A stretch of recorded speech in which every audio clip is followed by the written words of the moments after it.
কিন্তু ইহুদি নাসারাদের কোন কার্যকলাপে মুসলমানদের শরীক হওয়া যাবে না, কোনো জায়গা নেই, কোনো সুযোগ সুবিধা নাই।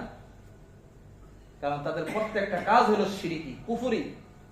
আল্লাহ তাআলা শিরিককারীকে কখনো ক্ষমা করবেন না যতক্ষণ পর্যন্ত নাকি সে ওই গুনাহ থেকে, ওই শিরিক থেকে তওবা না করে মুসলমান না হবে।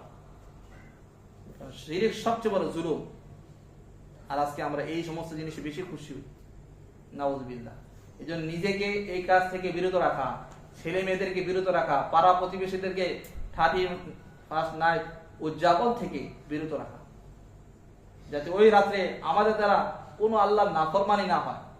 আপনি পালন করতে চান, তাহাজ্জুদ পড়ে ওযু করে নামাজে খাড়াই যান। কি খাড়াই যান?